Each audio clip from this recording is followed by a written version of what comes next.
Hey gang, I am Joe Edelman and welcome to The Last Frame Live. We're going to continue the gear conversation tonight, and I'll tell you why I chose Tamron lenses and why I won't buy Sony lenses, period. I promise I'll also do a Q&A before we wrap up. So look, you're here, you want to improve your photography. How can I help? Start typing. I'll do my best to answer all of your questions before we wrap up 60 minutes from now. And if you're watching live, please leave me a note in the chat. Let me know who you are, where you're watching from. We got a big crowd here tonight. I got Nicola in Italy. Ty is in Switzerland, all the way from Jersey. I got Kevin in Round Rock, Texas.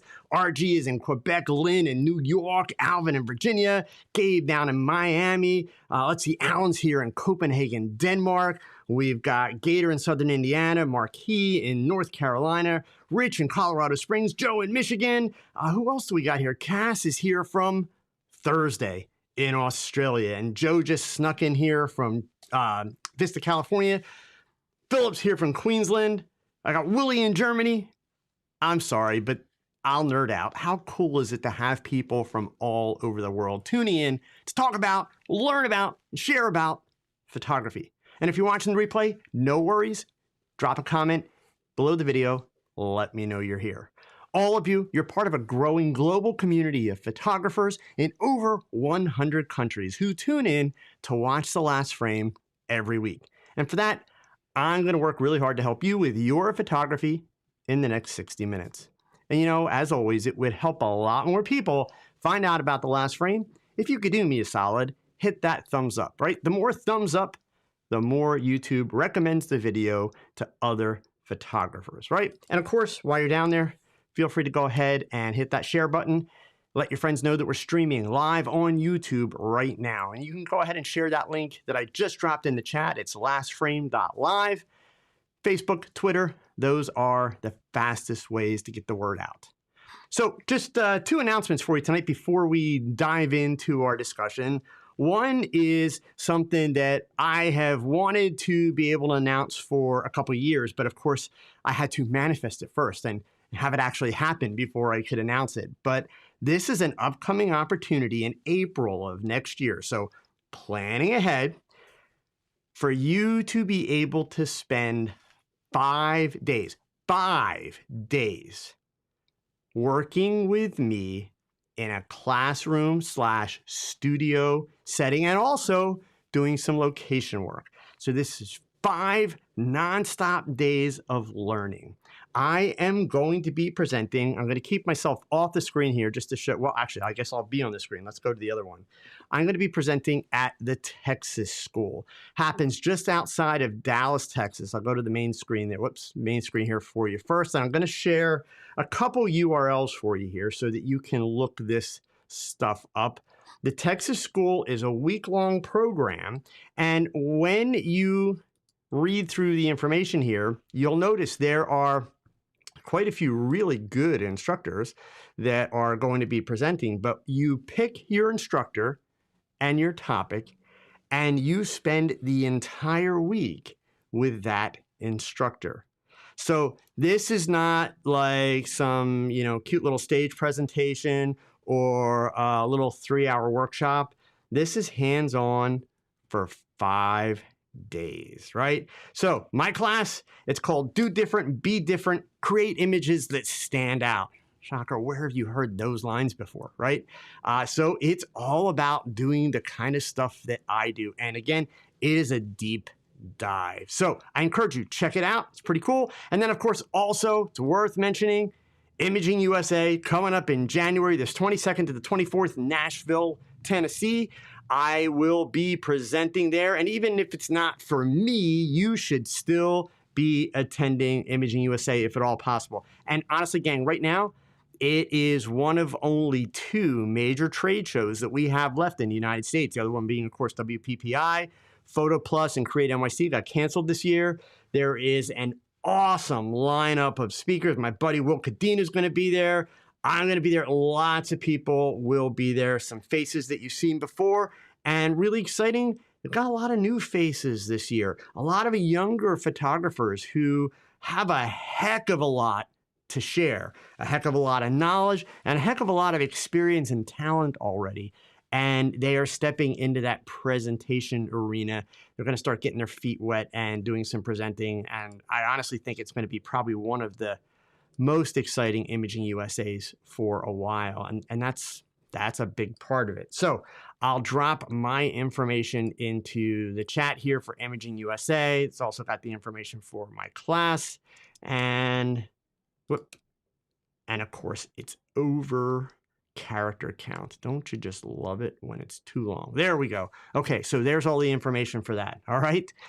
So this week's discussion, why I chose Tamron lenses, and more importantly, what I really want you to take away from this conversation, seriously, some things that you really should consider. I'm not going to tell you that you have to buy Tamron lenses. I'm not going to tell you, you need this now. Come on, you know me better than that, right? But I am going to give you some things that you need to really consider and research before you buy your next lens. Because here's what's going to happen, and I can say this confidently. Some of you, as you hear me break this down, are going to realize you bought a lot of your gear without doing the right research and without considering the right things. Now, that word right, okay, that's the slippery slope here, but you'll get it.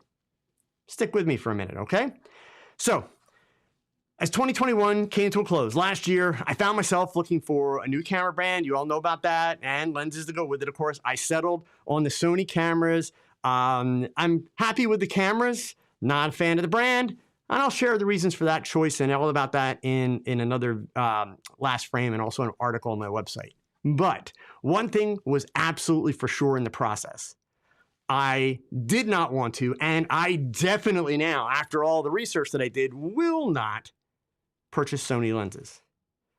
The short answer there is Sony lenses are expensive, and then, to add insult to injury, they're big and they're heavy, and in my opinion, they're not worth the inflated prices.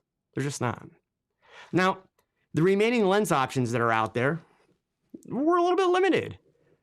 But as it turned out, that was a blessing, and it made the choice much easier than I expected when I started that venture. So indeed, there are some companies that make high quality, yet inexpensive, cheap lenses that are small, and they feature manual focus. But I don't consider those to be an option for me for two reasons. Number one, my eyes are not what they used to be. I rely on these things a whole lot more than I did when I was younger. And manual focus is a slower and it's a more complex process. You know, when I was in my teens and in my 20s, that was doable. Now, not so much, okay? Plus, the world evolves, technology evolves. I'm a big believer in my gear being an extension of my thought process as a photographer. Autofocus allows me greater accuracy, much faster, and it gives me more bandwidth to pay attention to my subject instead of my camera. So that leaves manual focus lenses off the table for me, and I'm going to be honest with you. If you are not one of those photographers who really just likes to toy with the gear, right? We talked about that last week, and if you are, good for you, no sweat, right? But if you're not one of those folks, if you're a person who's all about quality images and incredibly well-made images, okay, then manual focus lenses shouldn't be for you either, because they simply slow you down and they get in the way. So that pretty much leaves me with Sigma and Tamron.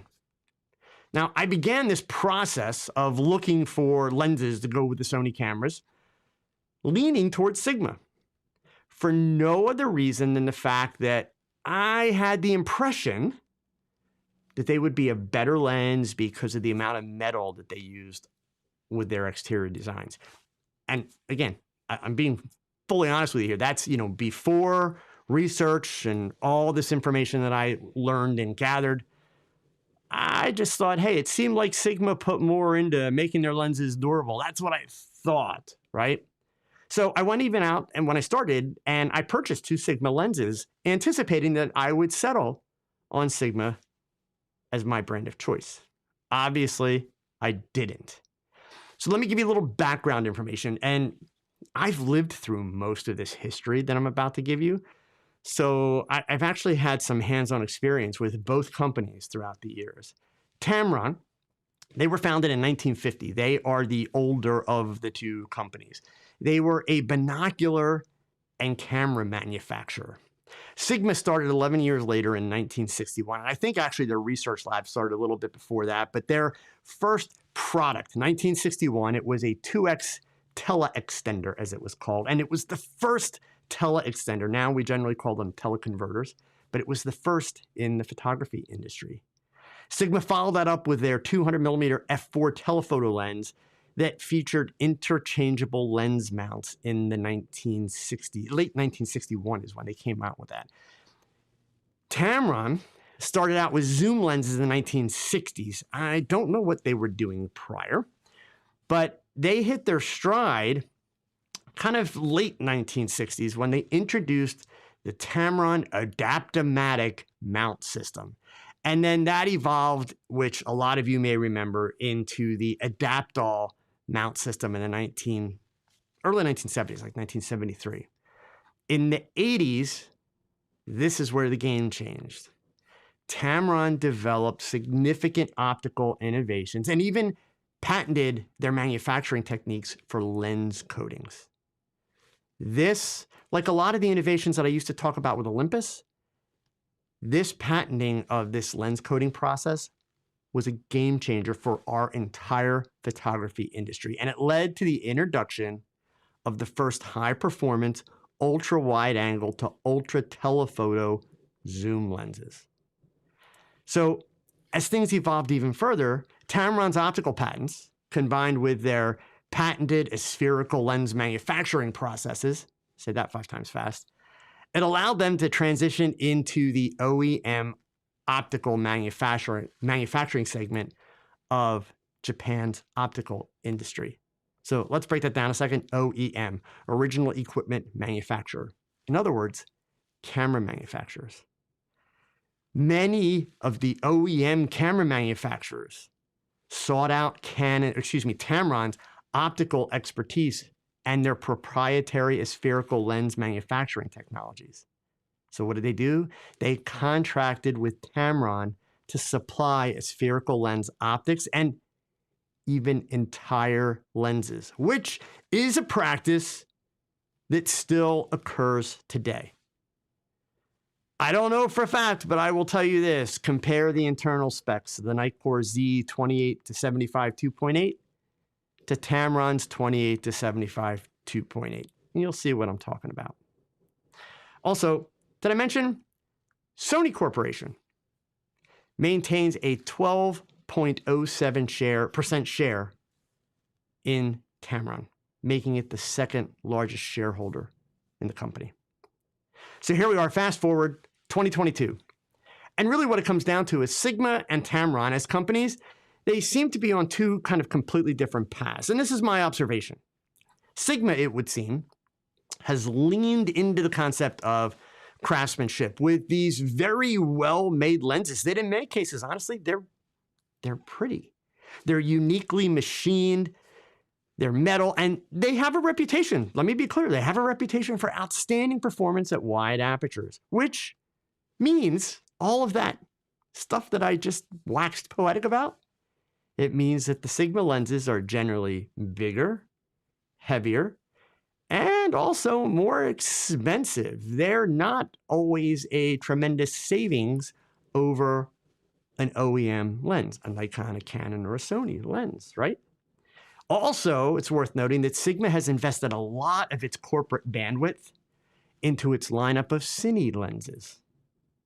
Now, Tamron, on the other hand, they chose a path that I personally feel benefits more photographers in ways that generally impact a photographer.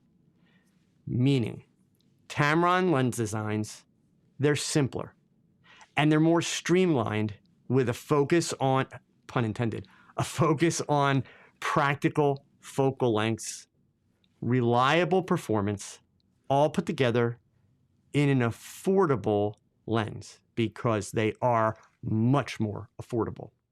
Tamron lenses, by the way, also have excellent weather sealing. And yes, in case you're wondering, if you've ever seen me do it with the Olympus cameras, I have sprayed water on the optics of my Tamron lenses that I purchased. They were not given to me, and they work just fine.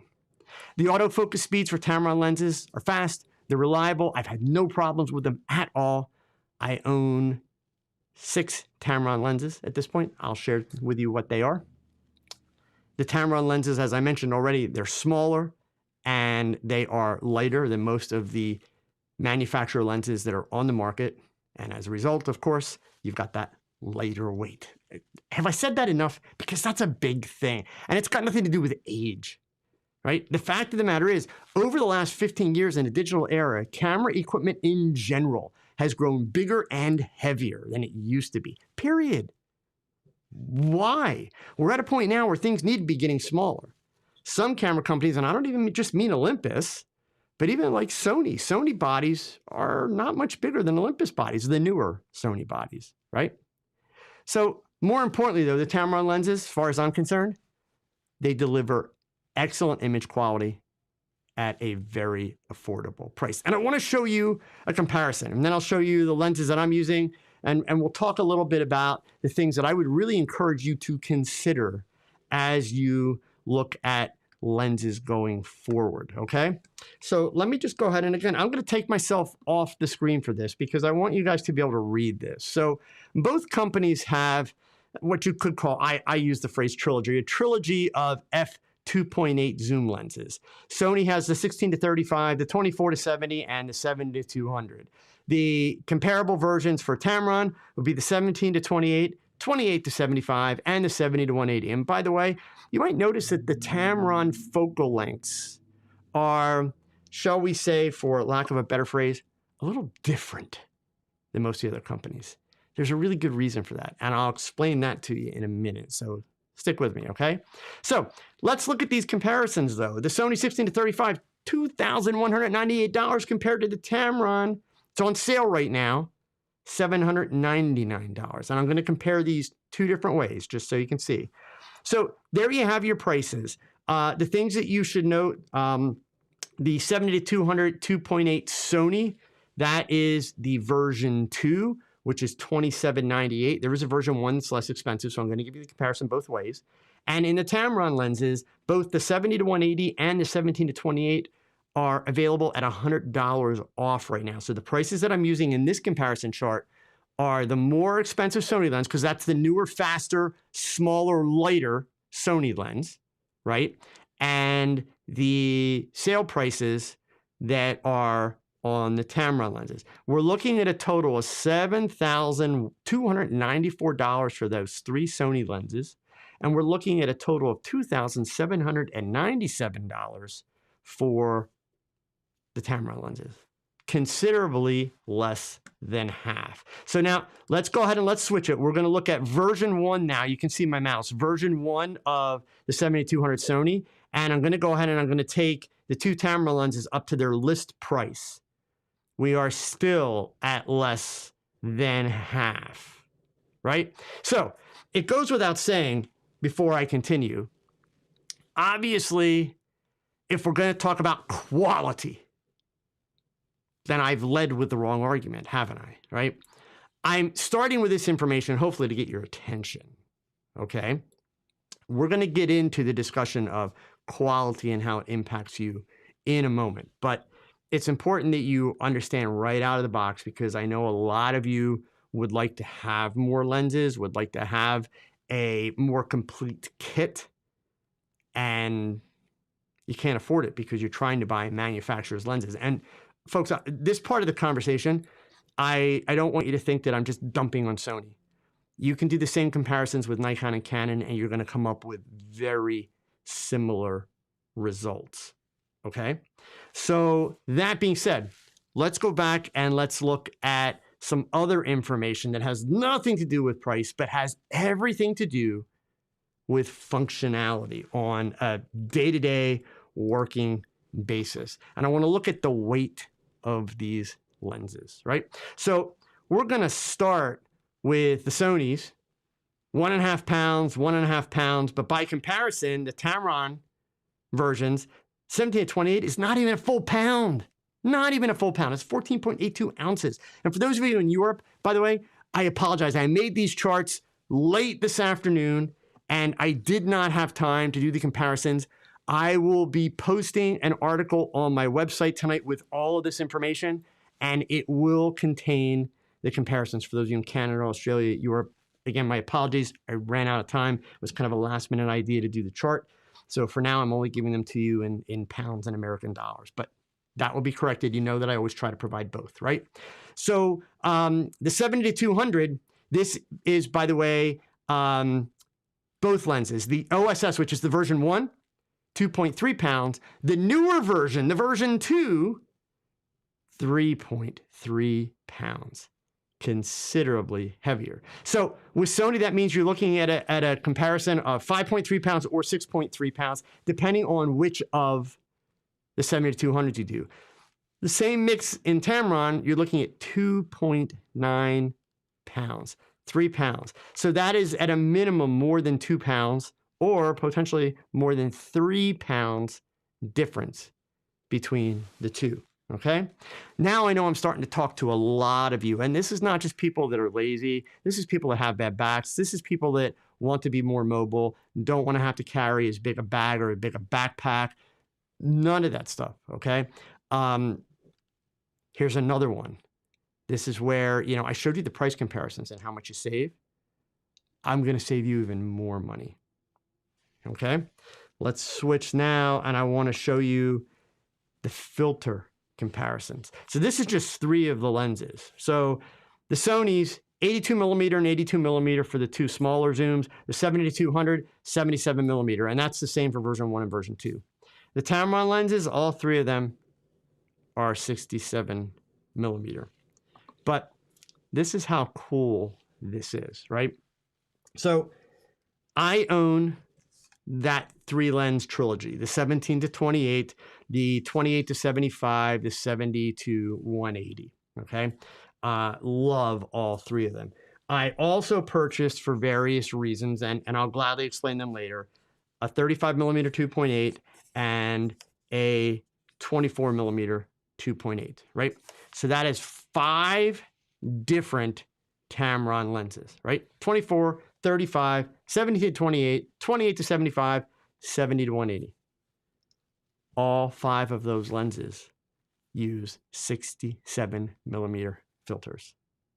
So for the sake of a polarizing filter, the sake of a variable neutral density filter, even for the sake of being able to use a close-up filter for occasional close-up work, because I don't do a lot of macro, but I can get pretty darn close to macro by putting a close-up filter on these, like a +4. I only need 1 filter in each of those 3, and it covers 5 lenses. My only Tamron lens that will not fit on is the 150 to 500. That's the big guy, right? And this one is an 82 millimeter. So it's a little bit larger, but how often are you going to run a polarizer or a variable density neutral density filter on a 150 to 500 millimeter zoom? You're probably not, right? So it's really not even a factor. So even when it comes to filters, filter sizes, the filters are smaller. That saves you money. The filters are all the same size through most of their lens lineup. So yes, there are some variations, but mostly the same size. Okay? Now, first of all, I want to thank those of you that are here because we've had very little gear debate in the chat so far. Joe always appreciates that. Okay? Now, let me get to what should be the elephant in the conversation, right? What is, or is there, a quality difference in these lenses?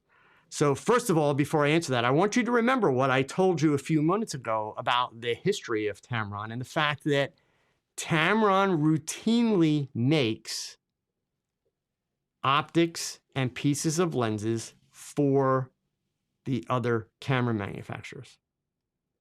Tamron also routinely purchases OEM parts from the camera manufacturers to build their lenses.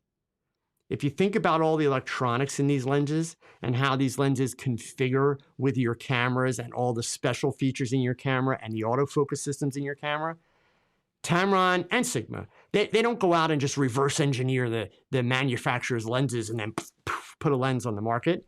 They work with the camera companies to create these lenses that they sell. They do it with the camera companies' permissions because the camera companies own the patent rights on the technology for the mounts and the electronics and the focusing systems and all that stuff that these lenses have to interact with. So they're not flying blind. It's no different like, if you're an Apple user and you buy a pair of the Beats AirPods, right? They're made by Beats, but obviously Apple had to give them access to all the technology to make them work with Apple products.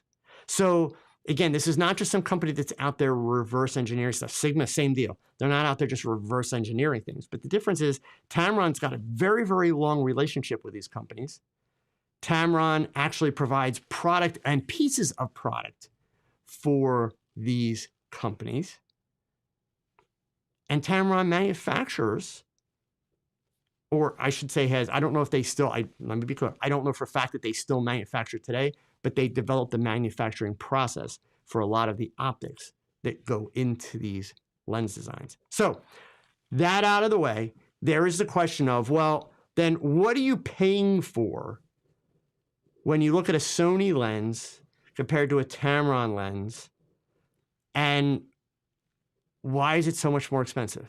So first and foremost, let's be clear, right? This is not where the Sony people would like me to start this part of the conversation, but I'm going to start it there anyway, right? And by the way, I recently had the opportunity when I was in Chicago at ClickCon. I went to dinner with 3 of the Sony sales reps. Great guys. As much as, us photographers, we all like to gripe about gear. All the sales reps from all the different companies, they're buddies, they're friends, they hang out at these events. Everybody gets along. It's all fine. But I talked to these guys about their lenses and, about the prices and all that kind of stuff. And they gave me some really good, very real, not sales pitch stuff, but very real, responses. But here's the thing. One of the biggest things that you were paying for in the Sony comparison to Tamron or the Nikon or the Canon, you're paying for that name. You're paying for a brand name, okay? OEM equipment always tends to cost more. I used Apple as a comparison a minute ago. Well, I can go out and I can buy Apple charging cords, or for a lot less money, I can go to Amazon and I can buy the same kind of charging cords that work just as well for a fraction of the cost, right? Same thing. So in the case of those Apple products, well, what are some of the things I'm going to look at or consider to decide, hey, am I going to be okay if I buy that cheaper product? Is it going to wind up costing me money in the long run? Is it going to have other negative impacts? Will it not charge my phone properly? Whatever. And at the end of the day, as long as I do some due diligence on the lesser expensive brand, it's actually going to work just as good for the life of that product. But with lenses, we're talking about optics, which means we're talking about sharpness. I already mentioned, yes, we're talking about speed of autofocus and all that kind of stuff, but believe me, these lenses hold up incredibly well. They perform wonderfully. So it comes down to optics. The Sony lenses tend to have different coatings. And even if, let's face it, even if Tamron is manufacturing something for Sony lens or whatever company, they're going to manufacture to that company's specs. So the Sony lenses tend to have slightly different coatings. If you look at the bench tests online by folks at like DP Review, and by the way, please be aware that a lot of these YouTube, I'm not going to trash any specific person, but a lot of these YouTubers that are doing, their chart tests and showing you corner sharpness and all of that, I straight up would never trust them. And look, these are sincere people that are trying to do a very, very good job. But here's the thing. They're not working in lab type situations. Okay. So when you look at results by companies like DxO, who do at least, and even their results are often debated, but the fact is they essentially bench test this stuff. Okay. And if you don't want to get into the weeds with a company like DxO, then you go to a company like DP Review. But even with DP Review, those guys are very fair and balanced in their reviews, but always remember, all that gear they try out is handed to them by each of the companies. And always remember, they frequently are given trips to places. Like Sony had their Kando event a couple weeks ago, and I'm confident the guys from DP Review were there. Jared Poland was there. Manny Ortiz were there. Miguel Aguilas were there. All the YouTubers were there, right? They're given those trips. So there is still influence involved, okay? But the guys at DP Review tend to be very level in the way that they represent all of this stuff. So are you potentially going to find some corner difference in a Sony lens to a Tamron lens? You may, in some. But you have to be realistic about how much does that actually impact your pictures. And if you go look at the comparisons across the board, you're going to find that those comparisons are extremely minimal. And I can tell you sincerely, I have yet to notice a single image where I feel that there is any kind of lack of sharpness in the corners that is impacting my images at all. Not one. And I've looked with pretty much every one of these lenses, okay? So, you know, my advice to you, honestly, and actually, one more thing, sorry.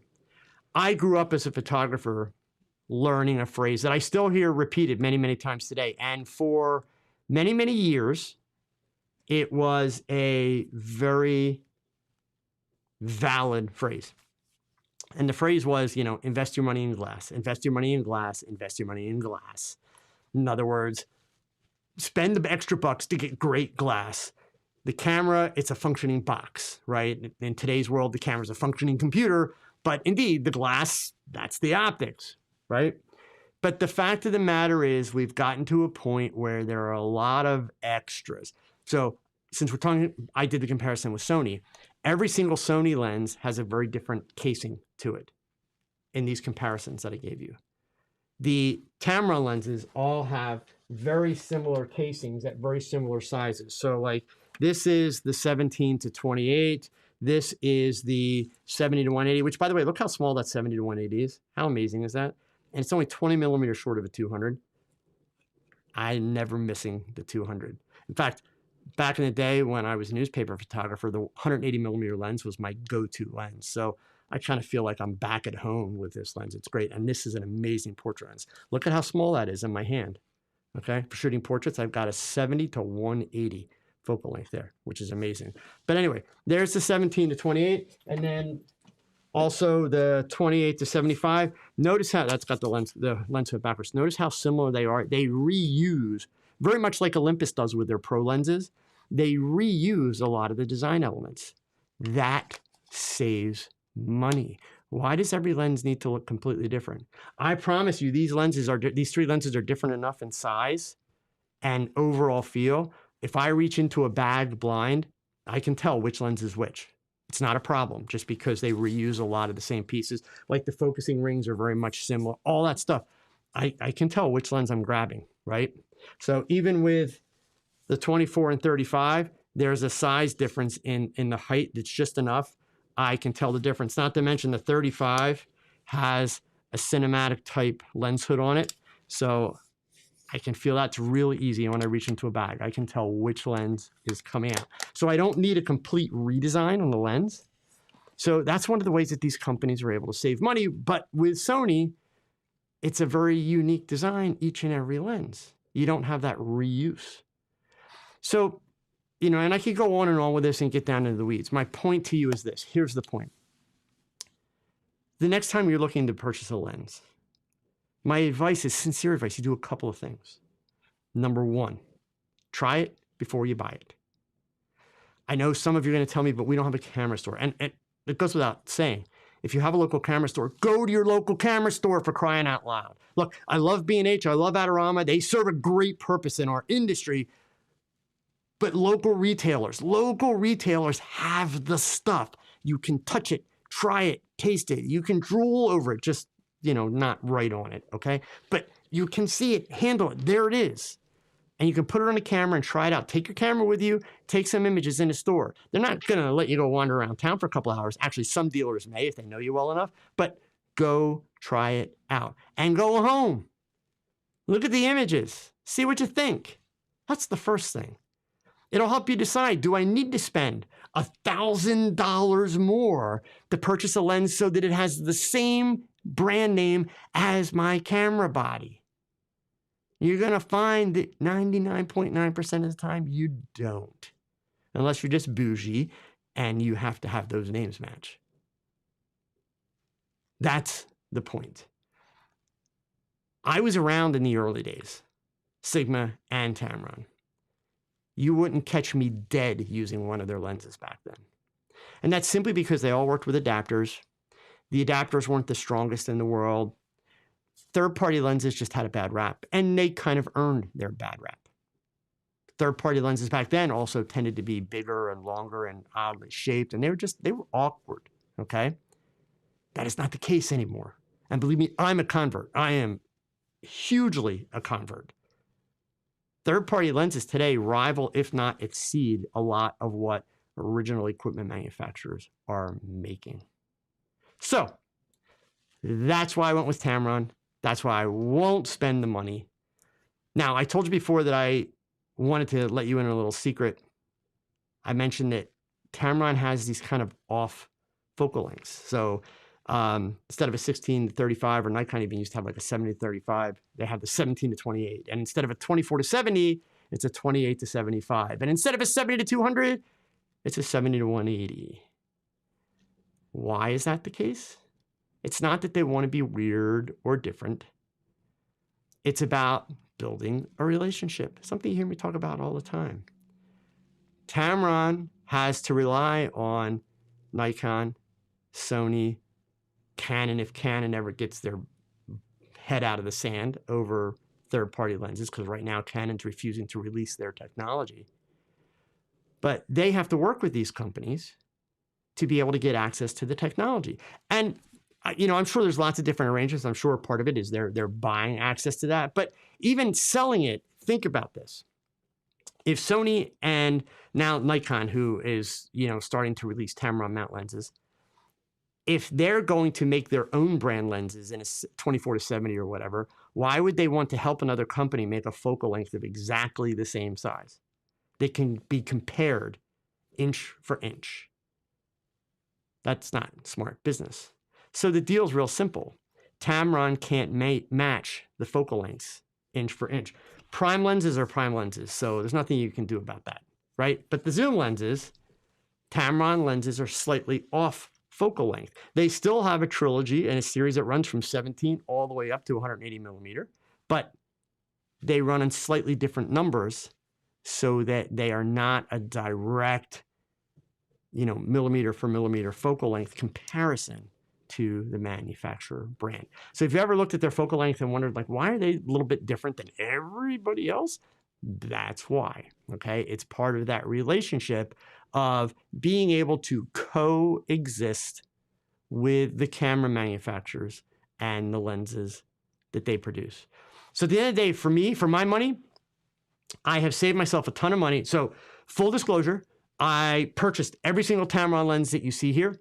I did get a small discount on my lenses because I asked for it and because I have an audience and some influence, but we're talking like $100 to $200 off on a few of the lenses, okay? But I purchased every single one. I am not a Tamron ambassador.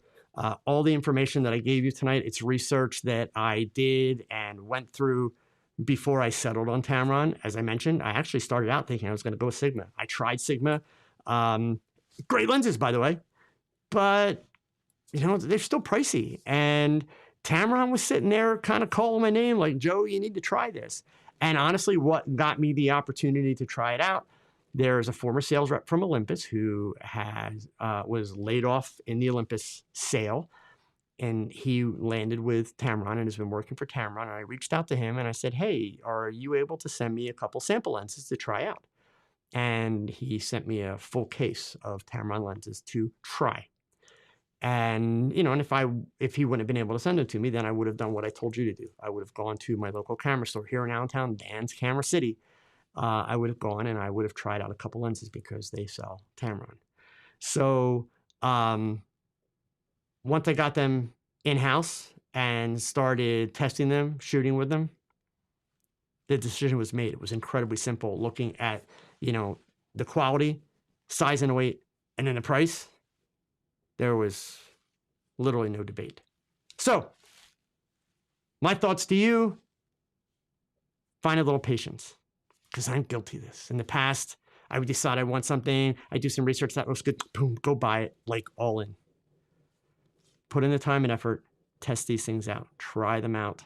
It's worth it. And especially as far as Tamron goes, as far as I'm concerned, they are hands down the best quality value on the market today. Because even in a situation where a Sony lens may bench test better than the Tamron lens, you have to ask yourself, and ask yourself honestly, are you outputting work where that slight difference in corner edge quality is ever going to be noticed? Meaning, are you blowing stuff up bigger than on a billboard? Remember, I'm the guy that had a micro four thirds image on a billboard. So you got to ask yourself, are you outputting images where anybody's ever going to notice? Not to ruin the suspense, but for 99.9% of you, the answer is no, you're not. Get over it. That's not an insult. That's just a simple fact, right? So save yourself the money. Work with better lenses. All right. That being said, I know I got a couple questions here, so I'm going to go backwards on this list. I'll scroll up. TC, sharpness and weight are the most important to me. I only need a zoom to have everything I need. I think you sold me on a Tamron 28 to 70. Again, TC, I will tell you the same as I said before. Do your best to go try it out. I love it. I think it's a great lens. It's a great size, super lightweight. But I always encourage people. I did the same thing with cameras. Even when I was an Olympus ambassador, I used to tell people, don't go buy the camera because I said so. I'm some guy on YouTube, right? Plus, I was an ambassador. It's like, go try it. I believe in the gear that I use, but I always encourage people, test it for sure, okay? Sean, Rich, I'm going to get to your question, but I'm going to go backwards first here, okay? Question, what do you use the 150 to 500 for? So, true story, my grandchildren. That's it. I have two grandsons. The 8-year-old is baseball is his life, and the 4-year-old just started fall ball this year. This is my sports lens. Absolutely love it. I don't do nature and wildlife.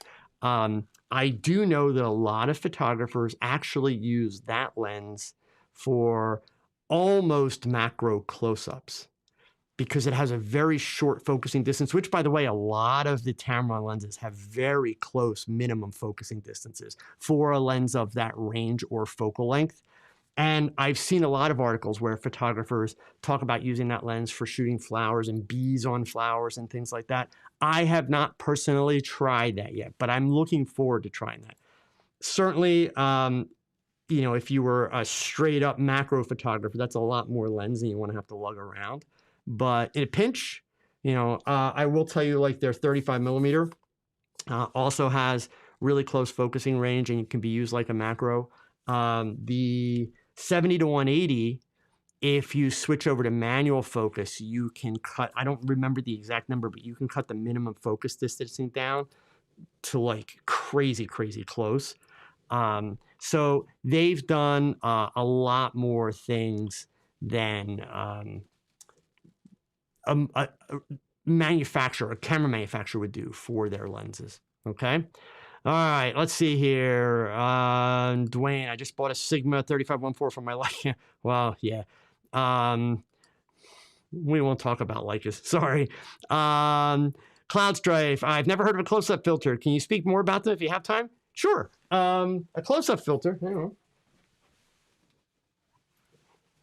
A close-up filter, if I was to oversimplify it, Cloud Strife, it is a magnifying glass that you put on a camera lens, right?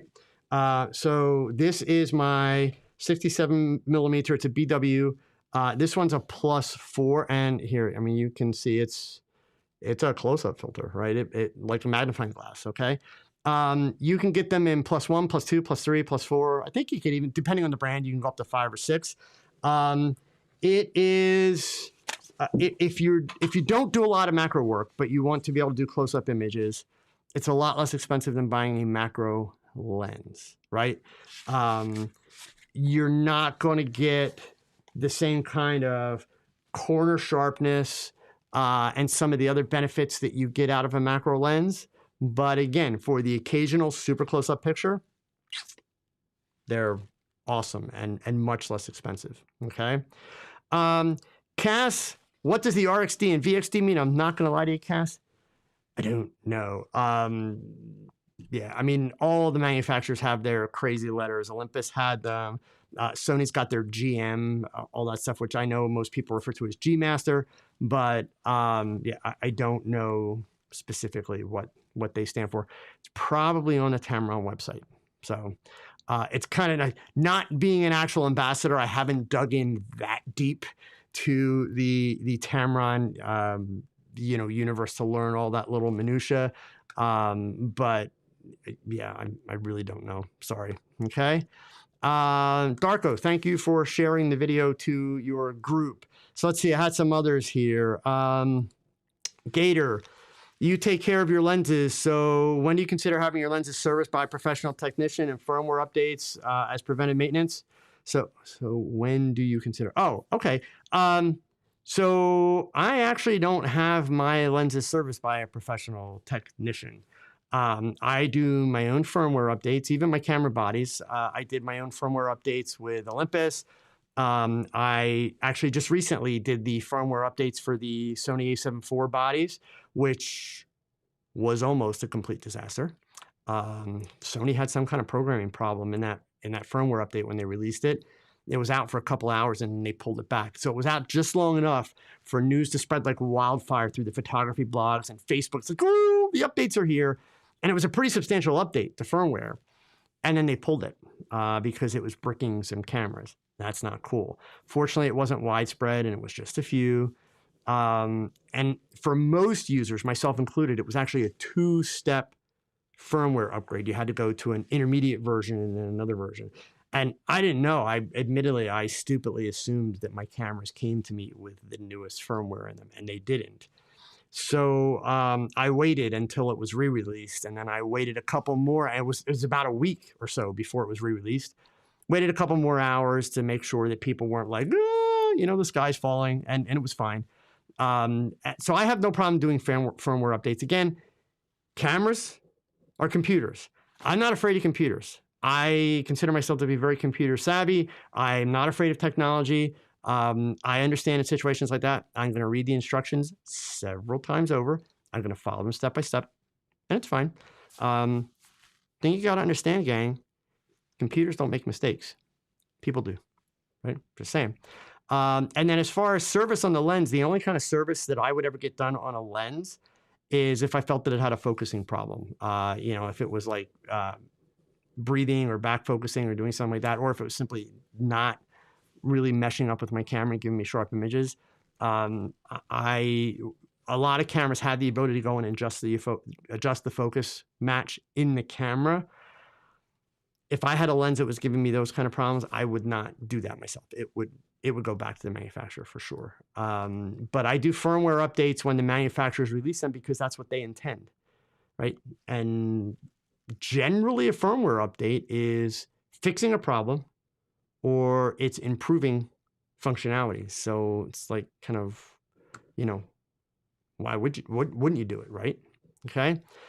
Rich, your question. I'm replacing my very old FF50mm f1.4 lens. Autofocus isn't very consistent. Can I replace it with a 40mm f1.4 for a portrait? My concern is distortion on subject nose. Well, first of all, Rich, I don't know what kind of camera you're working with. Are you working with a full frame or are you working with what are you working with? The FF, I'm assuming that's is that a Sony lens? I don't track this stuff. So I believe that's a Sony lens, but give me another comment and let me know what format you're working with, and then I can answer that a little bit better, okay? Okay, so Rich says full frame. Do me another favor, Rich. Why do you need an f1.4 lens? Answer that one for me, and then I'll give you the answer you're looking for. So Kevin says, I'm an Ollie user, going to be borrowing a friend's Emswico 20 12 to 40 millimeter f2.8 Pro. Did you own this zoom and how did you like it? I shoot as a hobby. And then you went on to say, meant to ask if Tamron has one you prefer to the Zuiko 12 to 40 f2.8. So first of all, let's deal with your second question.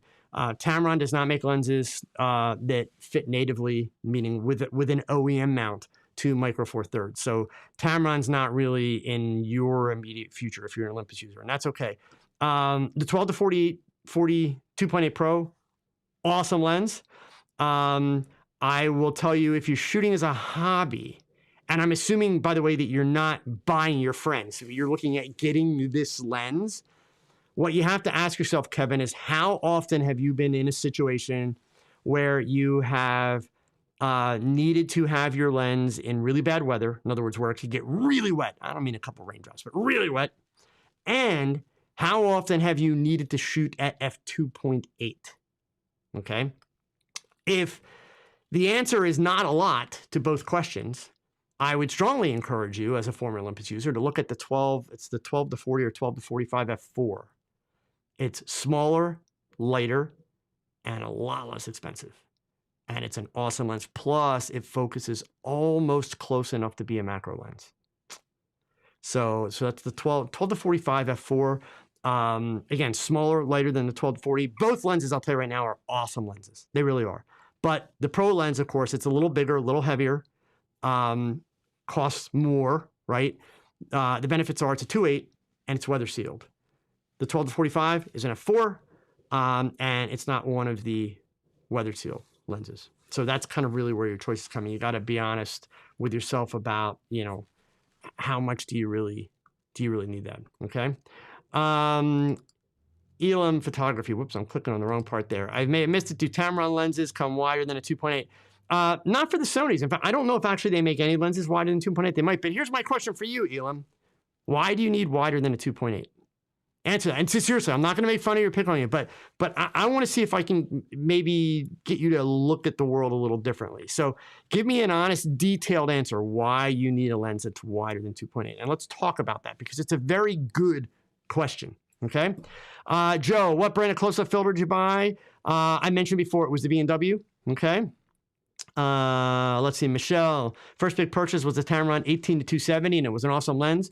Yeah, and by the way, that's one of the things that's worth noting about Tamron lenses. In fact, here, do I have Tamron up here? I do. One of the things that Tamron really excels in, gang, I'm going to take myself off the screen again here for a minute.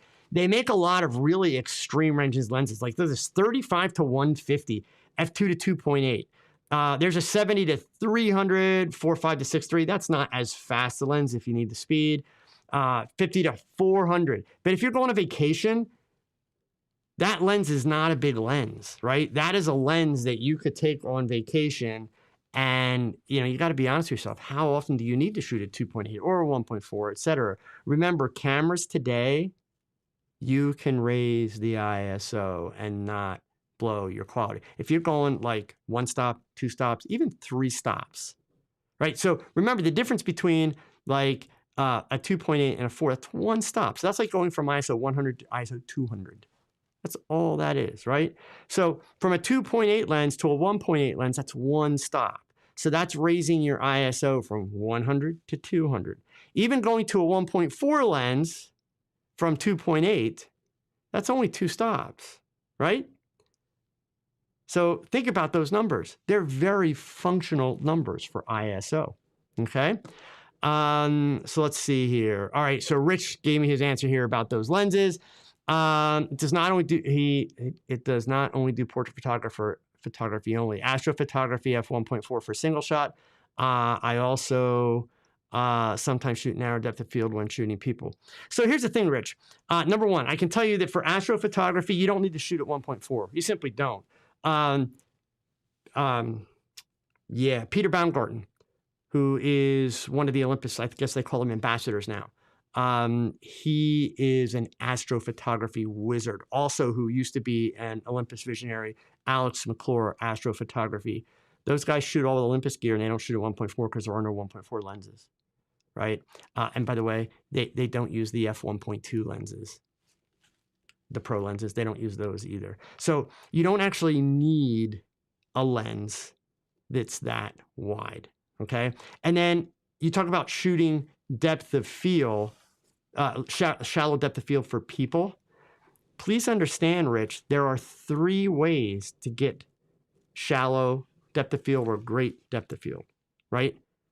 Focal distance, how close you are.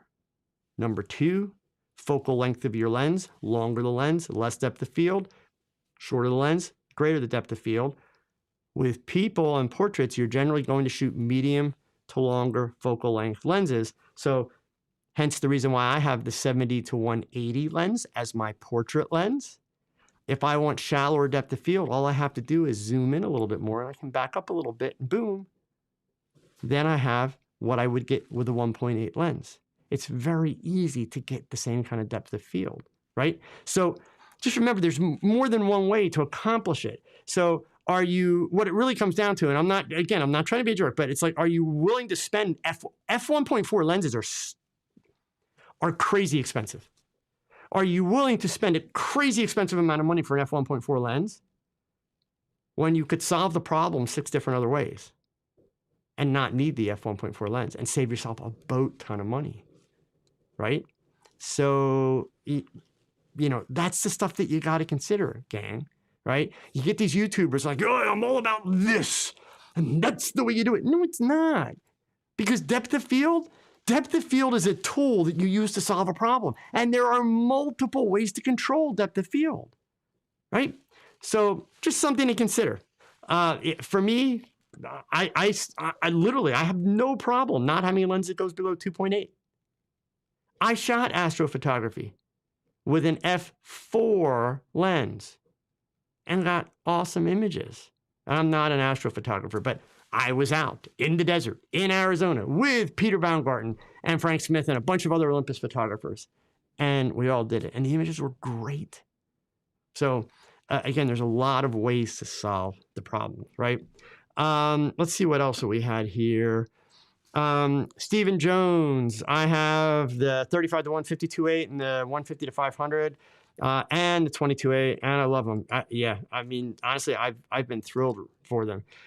Elam, no good reason. So Elam was the guy that wants to know if they have something that's wider than a 2.8. It seems new lenses come out wider and wider, and that's the selling point. No, that's the selling point for the zombie photographers, Elam. And again, I'm not trying to be a jerk, right? What's a zombie photographer? Zombies are brainless, mindless, right? They just follow along. They don't really know why, right? So, don't be one of those photographers. Actually learn how to use your gear and learn how to do the things you want to do. And you're going to realize you don't really need it. And guys, look, I'm not kidding you. Like, camera manufacturers are kind of creating a problem for themselves, right? The cameras are getting better and better and better at ISO. But they also need to keep coming out with new lenses because they need you to buy new lenses so they can keep making money. So what are they going to come out with? Elam, they're going to come out with wider and wider and wider apertures that are bigger and heavier. And because they're bigger and they're heavier and they're wider, they can charge more money. But the reality of it is, once photographers finally get smart and catch up, very few photographers, and I mean extremely few, actually have a need for 1.4 or wider lenses. But they buy them because they think the bigger is better. That's the point, okay? Let's see here, going back, where did I leave off there? Darko, I shot concert photography with a 35 f4 at 6400 ISO on my X-T3. No complaints, but the caveat is it was for social media and the group and the images were clean. Yeah, Darko, you bring up a really good point there, by the way. Part of what you have to look at, gang, is, where are your images going? How do you use your images? What's the output, right? And trust me, I get the idea. Some of you will say, but like, just because I'm shooting it today and it's going to go on Instagram, who knows? Maybe 6 months from now, I'll get a chance for it to be on the cover of a magazine or for it to be on a billboard, Joe. Please remember, I did that with Micro Four Thirds. Micro Four Thirds. How did I do that? If you think that you need all of this full frame technology and super fast lenses, I did it for one thing. For all the years that I was an Olympus ambassador, all I worked at is teaching all of you that it's not about the camera. You don't have to spend all that crazy money. You don't have to have big expensive gear, but you have to learn photography. If you want good results, you have to learn photography. And then you match that with good quality gear that does not have to be expensive. And life's a lot better. Plus, you can buy more gear without breaking the bank, right? Philip McCallum, Joe, can you list the people that you mentioned for Night and Astro Shots, please? Yes. In fact, make sure you go to getolympus.com. Here I am. I'm not even getting paid by Olympus, and I'm still promoting their stuff, right? Getolympus.com. Go to the learning section of the website, and you'll find articles written by these two guys. One who is no longer an ambassador for them, but his work is still up there in their learning section, is Alex McClure. He's based out in Arizona. MC and then capital C-L-U-R-E. And then the other one, Peter Baumgarten, B-A-U-M-G-A-R-T-E-N. He's up in Canada. Just amazing stuff. And lots of great breakdowns on doing astrophotography. And by the way, for those of you that aren't Olympus shooters, I still encourage you, if you're into astrophotography, check out their stuff. Some of the articles are very Olympus gear-centric, and they talk about Olympus features, right, like Starry AF and that kind of stuff. But most of their articles will benefit you regardless of what kind of camera you use. So it's legitimately a really good, a good resource, right? Okay. Albert, why the switch to Sony? It's a love-hate thing, and I'm going to talk about that next week. I'll break it all down, and I'll explain why the switch. Okay, it's nothing scandalous. It's just a practical thing, but I will break down the actual reasons that made me choose them, because I'm not a fan of the Sony brand. I'm really not, and I'll break those reasons down too. So I'm not just trying to trash anybody or talk dirt. I'll be real honest with you about why I made the choice, and I'm very happy with the choice, by the way. Not that I switched to the Sony brand. I'm happy that I'm using the two camera models that I am, the Sony a7R4A in the studio, and that camera stays in the studio, never leaves. That's the 61 megapixel camera.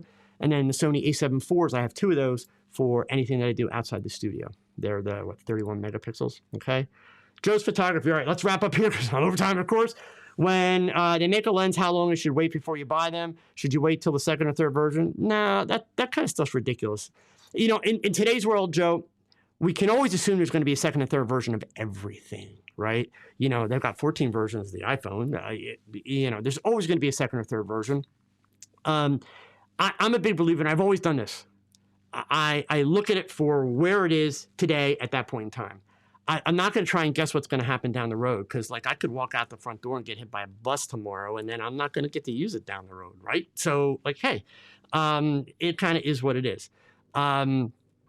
I don't even worry when it comes to gear like that. If it's something that I need, there's the word, need it, not want it, need it. I have no problem buying it the first day that it's on the street, okay? Because I also know that any retailer, even Amazon, is going to take it back if I have a problem with it. If it turns out to have a flaw, it's going to get fixed, right? But the reality of it is most of us don't need, myself included, that new piece of gear the day that it hits the street. So sure, let it hit the street, let it see, see if there's any problems with it, see if anybody's raising red flags. I mean, let's face it, with camera companies especially, because of video, you routinely are hearing, this camera overheats, this does this. So yeah, let the dust settle and see what's there. But in terms of the versions, Joe, I wouldn't worry about that. At this point, you can pretty much assume. Look, I will tell you this about lenses. When we look at Canon, Nikon, and Sony lenses, not Tamron, because they're already there. They're making their lenses smaller and lighter, right? Canon, Nikon, and Sony, for years now, have been getting bigger and bigger and bigger and bigger and heavier and heavier and heavier. That's a fact. That's not an opinion. That's a fact. Go look at the specs. At some point, they're going to have to flip that around and start downsizing because people are getting tired. I hear Canon, Nikon, and Sony users all the time bitching about how big their stuff is, how heavy it is, all that kind of stuff, right? And it seems that the only company that even has a clue about that so far is Sony, actually. Because I told you before, these Sony bodies, these are only slightly larger than the Olympus OM1 camera. Slightly larger. So I was really shocked when I first looked at these bodies, how tiny they are. So Sony at least seems to be working in that direction. Canon and Nikon, definitely not, but they're going to have to. So there's going to be new variations of pretty much every lens that's on the market, Joe. It's going to happen. So it's not a matter of, when, it's a matter of when you need it, right? Because if you don't need it, why are you buying it?